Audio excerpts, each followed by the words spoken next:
king, you fall like the rest. Your failure is my success. It's all about control. Will you make it? I will deliver the pain, you can't take it. I'm in control, I am your pain. After this you won't be the same. This is my time, I make the rules. You mess with this and you die like a fool. Hey! Here comes the pain. Hey! Here comes the pain. Hey! Here comes the pain. Hey! Here comes the pain. Time to play the game.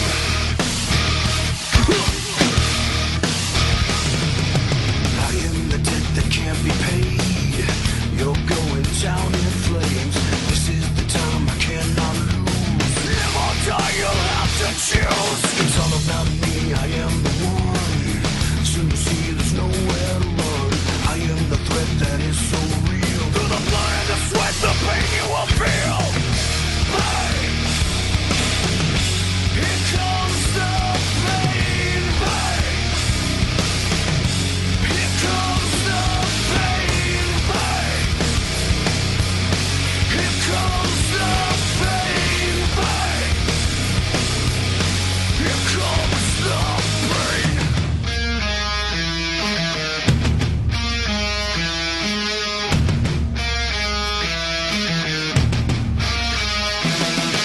Nowhere to run, nowhere to hide. Now it's time to die. I am the pain, I am the game. You won't forget my name. Time to feel the pain. Time to feel the pain. Time to feel the pain. Go! Time to fight again. Time to fight again. Time to fight again. Time to fight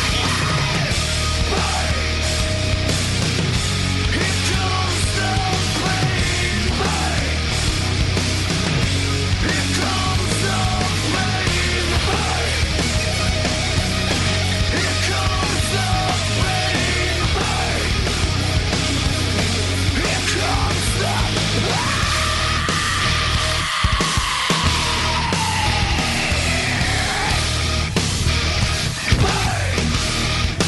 Time to play the game.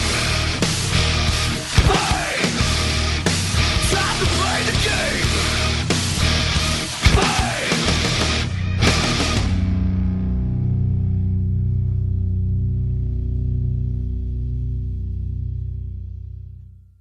This is Gateway City Sports. This is the Derek King Sports Show. Cardinals, Blues, Mizzou Athletics, Chiefs. He has it covered. The Derek King Sports Show. Only on Gateway City Sports.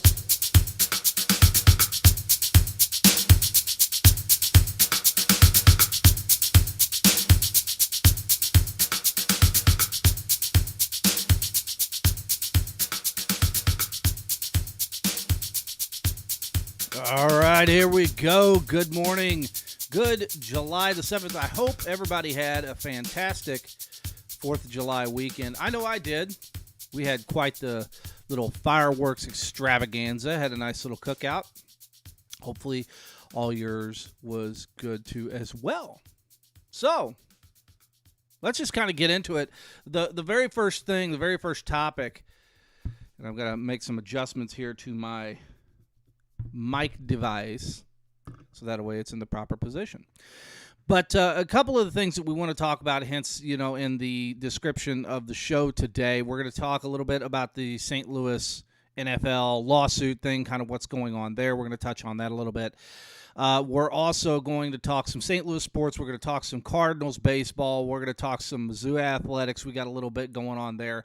And we got some other really good stuff we're going to get into a little bit later on in the show. And I'm going to tease it. There's some interesting information regarding certain things that are going on, and I want to tell you guys all about it because we're pretty happy about it. We're pretty excited about it. Also, We have some XFL news we want to kind of cover and touch on a little bit. And so let's just go ahead. Let's get right into it, shall we?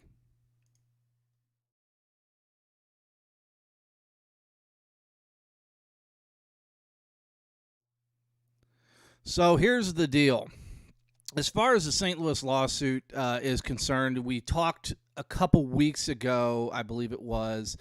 I think we touched a little bit on it last week. But what we talked about was the leaked court documents that have come out, which obviously I have copies of. And I am in the process of writing a very intuitive article about the subject matter. I'm going to talk about a lot of different subjects in that particular article.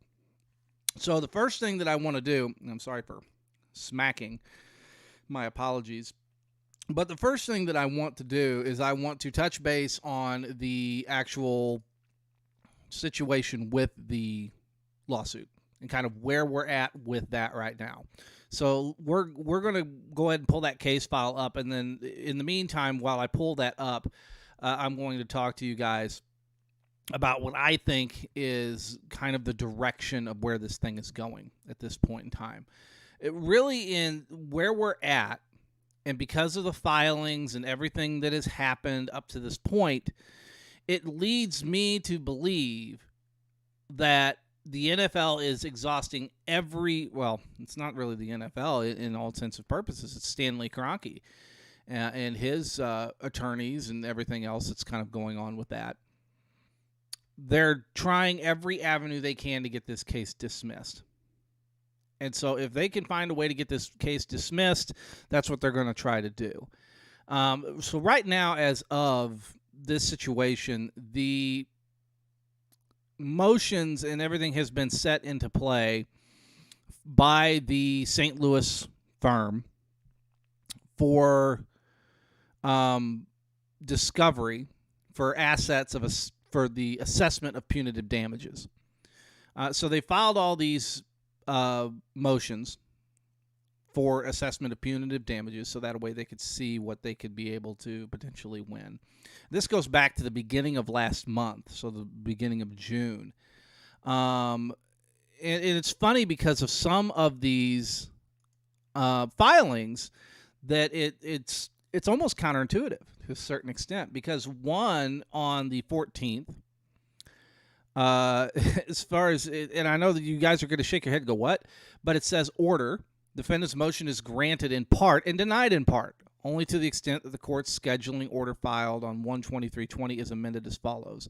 What they're talking about is that there was a motion by the defendant to file under seal. I believe that's what they're talking about specifically. They've talked about filing the deposition for Eric Grubman, that little weasel. Another one that says plaintiff's request for leave to motion file under seal, motion and other filings is granted, which is odd. Why would the St. Louis law team want to be filing under seal?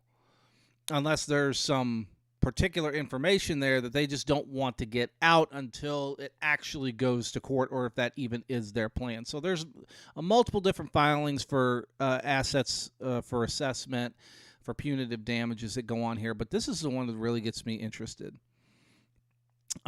This is an order on the 6th, so as of yesterday. Order. Plaintiff's intent to a reply in support of their motion for discovery concerning defendant's assets for assessment of punitive damages. Plaintiff's request for leave to file the motion under seal is granted. So ordered Judge Christopher McGraw. That is interesting. I'm trying to figure out in my mind why it is that the plaintiffs, which is the city of St. Louis, would want to have any discovery of the defendant's assets and assessments for punitive damages to be filed under seal. Maybe it's because they don't want anybody to know. Maybe it's because they're already working on a settlement. I don't know, but it just there's a lot of legal wrangling that's going on here. And like I said, I am not a lawyer. I don't even play one on TV. I don't want to pretend to even know what's going on here, but there's definitely parts moving. There's all sorts of gears meshing and things that are going on here that need to be paid very close attention to. And I would say here probably in the next few months and getting towards the end of the year, we're really going to start to heat up. We're really going to see a lot of things happen, if not this case potentially even gets settled. So, I know we've talked about it in the past, and I know we've discussed it, but this is something that I'm writing about in my upcoming article, which will be out here in the next day or so. Once I get everything kind of tidied up and wrapped up and with a nice, neat little bow on it, because, I'm kind of a perfectionist when it comes to my stories. I want to make sure that they're correct and concise, so we want to make sure we get everything together. But one of the things that I want to talk about, and I even want to ask all you folks out there, if it is a settlement, if it does come down to that point, what would you want? Would you just want the money? Because St. Louis is going to win this. There's no question that St. Louis is going to win this lawsuit. I'm not even questioning it in my mind. They're going to win. The question is, how much, if monetarily, or would it be some other form of supplementation? Would it be a team? Would it be let's say, for example, the first option would be, it could be a team relocation. The first team that would want to relocate, St. Louis would be numero uno on the top of the list. The third thing that it could be is it could be a potential reward of an expansion franchise. Now, we've talked about all these things before, but I really want to get a feel for everybody else that's out there and say, hey, would you want the money? Would you rather take that risk and go that route and just say, hey, I want $500 million, or I want... Remember, the city of St. Louis does not have a particularly good track record of saving money and for doing the right thing with money. You could talk to my good friend and colleague and Palmer Alexander III, Arlington, A-Train Lane. You could talk to any of them over at In the Zone. You could talk to mostly anybody over at Gateway City Sports. You could talk to pretty much anybody about the trolley situation, the Del Mar trolley and all that other stuff that went on with that. So you could discuss all these different things about how the city of St. Louis has not managed to be able to financially make smart decisions when it comes to large sums of money, whether that be from a government handout of some kind, something along the lines of this, where you have a lawsuit and a settlement. $500 million. If you think about that, how many tens of millions of dollars did they lose on that trolley? When St. Louis is in dire need of infrastructure programs, dire need of good public transportation, and dire need of other things, safe public transportation, let's just even put it that way. There's lots of things. We don't have to get into the political aspect of it. That's not what we're going to do here. What we're going to do is talk about the realities of the situation. There's so many things that can be done with that money. But will they do it? That's a whole other question. You can't trust them. They're politicians. So the reality is, as fans, when we want something, what do we have to do? We have to say, hey, we're not willing to take money. We want this or that.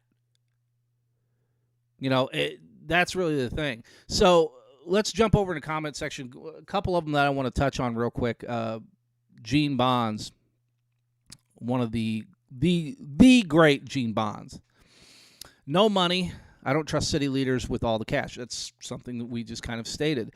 Team facility, stadium, waived any kind of relocation fee and or expansion fees.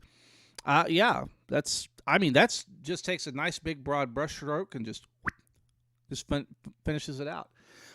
Vince Corio. How you doing, Vince? $1 less than the 5-year break-even cost for NFL team to relocate. Okay. Yeah. I'm feeling you guys. I hear where you're going. I hear where you're coming from. So let's think about this monetarily. Let's think about it from dollar to dollar and what the NFL managed to get out of it. Let's take the COVID situation and everything out of the equation. And let's go back in time to 2015, 2016 when this all was kind of coalescing. There's a reason why the courts awarded the Rams with one lawsuit and that they won, and awarded the fans in that class action lawsuit that they had against the Rams, because the courts found definitive evidence, and with not even really trying, that the Rams misled the fans, they lied to the fans, they defrauded the fans, and so that they felt like the fans were warranted to have that reward come back to them in those damages. That's why they won the class action lawsuit. It's slam dunk. I mean, I've talked to people on the inside that know that thing, know that situation with the class action lawsuit and everything that happened there. That is why they won it. That's a big part of the argument with this lawsuit that's in court now in front of Judge McGraw. It's the defrauding. It's a breach of contract with fraud that the Rams, Stan Kroenke, Kevin Demoff, Eric Grubman, Roger Goodell, and some of the principal owners within the league defrauded the city of St. Louis, knowingly lying to them about this particular subject matter. So that can be brought into a 1,000 different arguments that can be made, either pro or con. But in my case, in my situation, from looking at the legal documents, looking at what's going on, past cases, because that's how a majority of court cases are heard and are judged on, is past cases. I mean, that's a fact. So, in my humble opinion, I don't see as to where the law team that represents the city of St. Louis, CVC, and the county are going to necessarily go after money. I think that the people that are running that are smart enough to know that the city of St. Louis will not be able to manage the money. They're going to put it in slush funds. They're going to spend it. They're going to spend it on vacations. They're going to spend it on trolleys that go nowhere, bridges that go nowhere. Whenever you have infrastructure programs that need to be fixed or built or what have you, anybody in St. Louis could tell you that. So, like I said, not going to get off onto a political rant, because that's not what we do here. We talk about sports. But this is a big factor in deciding what's going to happen with this lawsuit. So there's really kind of where we're at with that right now at this point in time. That being said, that leads me into another very important and almost critical component. And this is something that I teased about earlier. Got a little bit more in the back end of the show that we're going to tease right now, but you got to stay tuned, because the big factor in the decision-making process of whether or not the city of St. Louis wants to pursue another NFL franchise, and say whether it be expansion or another team moving to the market, is that something you really want to do? You really have to consider that, because of the success of the XFL in St. Louis, what they had in that short window, that short period of time. I know I went to the first game as a member of Gateway City Sports and In the Zone Network, One Universal Productions. We all went down there for the first game in Arlington, Texas, and we watched the Dallas Renegades versus the St. Louis Battlehawks. It was a moment. It was definitely a moment, and we had tons of fun, and we loved it, and we felt the electricity. Do you know how many local news organizations in St. Louis were there?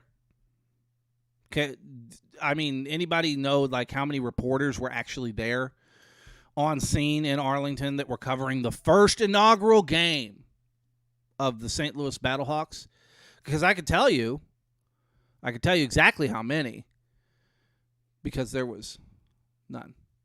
No local affiliates, no local news reporters, nobody doing live feeds, nothing.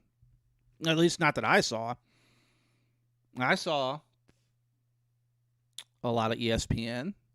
I believe it was ESPN that was there that was airing that game. It might have been Fox, but I believe it was ESPN that was airing that game. You know, how many was doing live streams after the game, whatever the case was? Nobody. I'm not going to sit here and list off names of the news organizations in St. Louis that didn't give a crap, but they didn't give a crap because they're all about money. They looked at it kind of snickered. You know, I remember when they made fun of it, you know, early on. And you want to know the one entity, the one group, the one organization that didn't and actually took it seriously? Do you know who that was? That was the XFL STL show. They were the one entity, the one group, the one organization that took it seriously and said, hey, we're really going to vet this out. Hey, we're really going to suss this thing out. And we're going to take it seriously. And we're going to go to the events, and we're going to go to the fan meet and greets, and we're going to do all of this stuff because we feel like there's something here. And they did it. And we all went for that first inaugural game when nobody else did. They had the XFL STL show live following the game. Well, Freeman says Jim Thomas was there, though he was there because the Blues were playing the Stars in Dallas during that time. So it was just kind of a convenient thing, yeah, because the Blues were in Dallas playing the Stars. But the point that I'm trying to make is that when you have a recognized entity like the NFL, everybody jumps on board because it's guaranteed money. It's going to make you money. All the big news entities, all the people they're involved with, the sponsors, the programs, all that. It's money. It's guaranteed revenue. The XFL was kind of like, oh, we remember the XFL from 2001, blah, blah, blah, blah, blah. You know, it was junky. It was garbage. It was a joke. They didn't take it seriously. This time, after that, I remember being there that night, and we were in the lobby of the hotel, and a lot of the players were staying in that same hotel. And so we had opportunity to chat with a lot of the players and coaches and even some of the ESPN staff. And it was a really fun event. It was a really fun time to be able to sit down with some of the backstage people from ESPN and talk with them about some of their stuff, things that they're going on, some of the programming people, and just kind of talk about all of that going on with it and their shock and surprise of the success of that game, the success of what it looked like on tape and on paper. And to be able to talk with the fans that were leaving the game and the coaches and the players on both sides, and to be able to know, hey, man, there's really something here. There's legs to this. So that brings me to the conversation. Does St. Louis really need the NFL? Is it something, as a fan, that you even want anymore? That's what I have to say. That's what I'm thinking, at least. Is it something, as much as a fan of the NFL for 35 plus years, I watched the NFL. I am a student of the game. I understand it. I get it. I know it. The front end, the back end, contracts, all of it. Do you still want it? Because we've got something in the XFL. That's a guarantee. We know that. They've got a contract still out on the dome.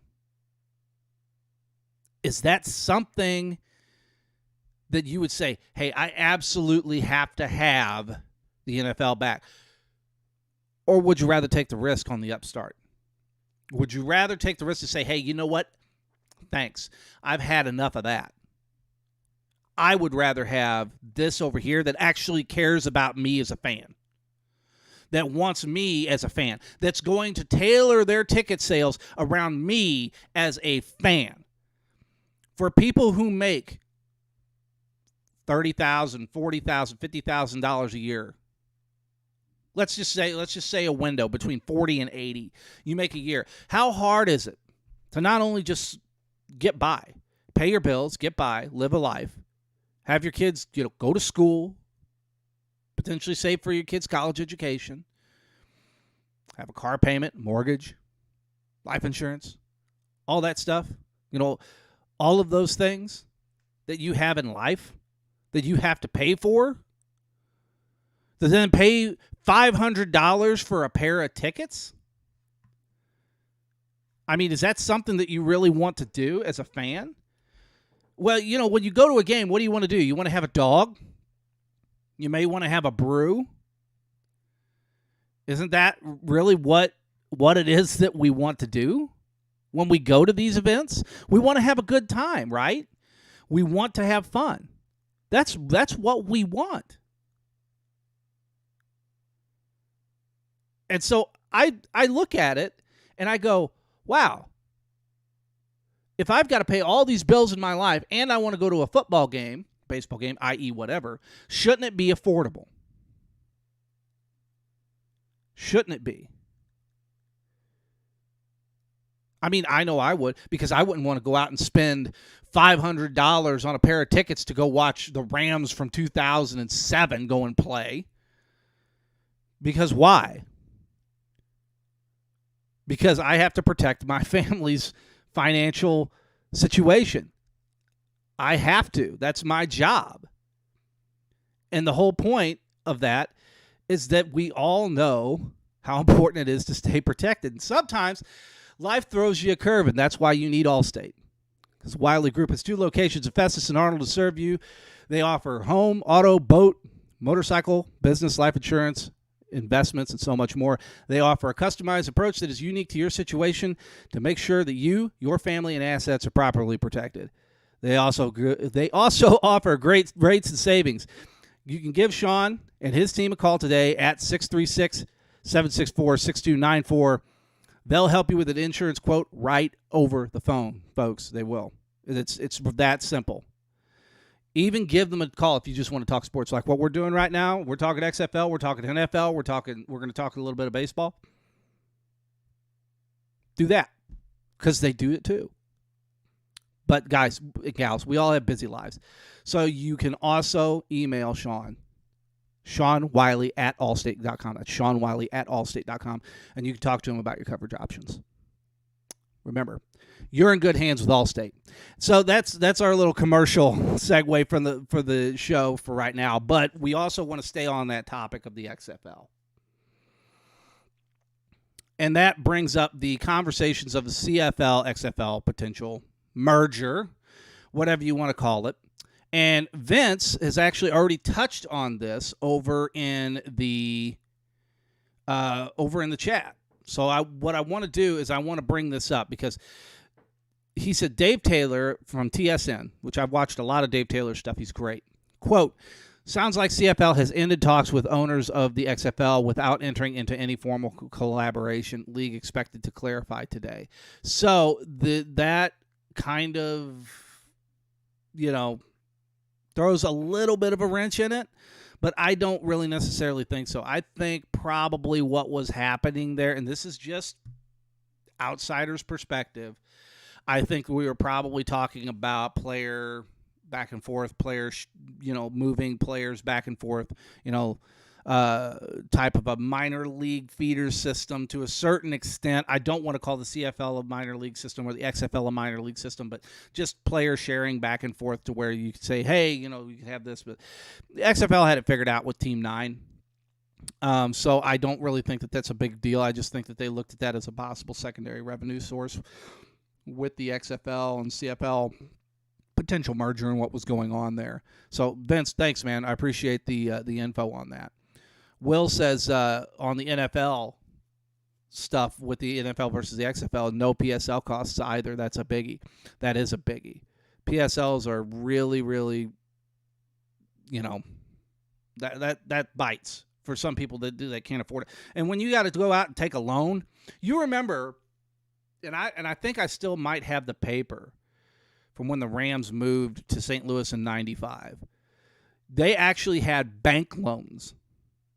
They put advertisements in the paper for bank loans for people to go and buy these tickets, these PSLs. It was absolutely ludicrous. It was a joke. So Vince over in the chat, he's put up the link to the CFL.ca article. Go over and check it out regarding the XFL. That's going to be big news. And you guys are going to be able to hear more about it on the XFL STL show tonight. Every Wednesday. You know that's what happens on Wednesday nights. Come on. Vince goes on to say, quote, "While we remain open to finding new ways to work together in the future, we and our XFL counterparts have jointly decided not to pursue any formal arrangements at this time." End quote. CFL part of the statement. That's interesting. I would like to kind of find out why that was, if it was because one entity was wanting to move faster than another entity, moving into certain particular business ventures. Maybe there was a monetary aspect to it.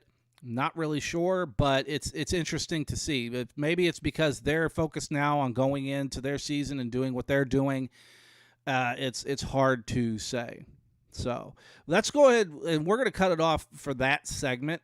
We're going to take a real quick break. We're going to come right back, and we're going to be talking about some other fun and interesting things when we come right back. Remember that tease? Guess what? That tease is coming up after this break, so you want to stay tuned. So we'll be right back. See you guys here shortly.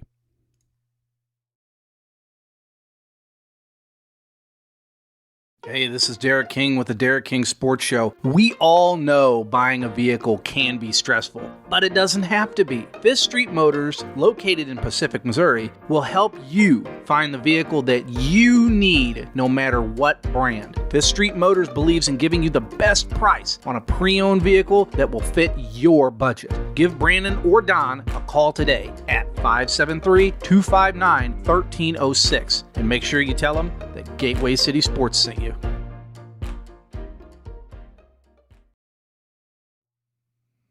All right, so I won't keep you hanging any longer because I just can't. I can't tease you that bad. So here's the deal. This is the big news that I wanted to kind of tell you guys about. Some of you have stuck around for it. I appreciate that. Others will have to catch back in later. You're going to have to come back and watch the show again later to find out the news. But here's the biggie.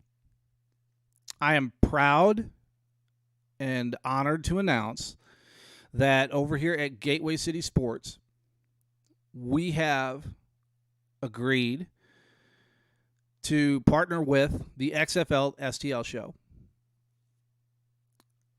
to bring you their content on the Gateway City Sports platform, also in the Zone Network One Universal Productions, because we want to be able to get all of this information out there in front of you viewers and you fans and as much as possible. Nothing is changing. It's still the same great content that you guys and gals have always come to know and love. We're going to continue to keep bringing that same exact content day in and day out. Nothing will change. It will stay all the same. But we just wanted to help everybody else out, give a bigger platform for those out there to be able to experience the XFL STL show, or to experience this show, the Derek King Sports Show, or to experience TOR, as I lovingly call it, Team of Rivals, with Ron, Nuttall, and Pete, and sometimes Elliot, and their fantastic content over there. Yacker Jacks, Turnin' 2 for 3. We've got lots of things. We've got other shows that are in the pipeline, things that we're working on. So these are all things that we want, and also not to forget, in the cards, in the Zone and Gateway City Sports co-branded content. There's all of these things. My apologies. My nose just keeps itching like crazy. Just the end of it, right? These allergies, I don't know what's going on. Crazy. But I just wanted to talk to you about that, and I want to let you guys know that there's over at gatewaycitysports.com. That's where you're going to find all of it. So let's go ahead and get into our Cardinals talk for the week. Go crazy, folks! Go crazy! So the Cardinals have somewhat bounced back a little bit. They've had their issues. They've had stuff that has been good, and they've had some stuff that's been bad. But the fact of the matter is that they're kind of doing this number. Now, there's been reports that have come out.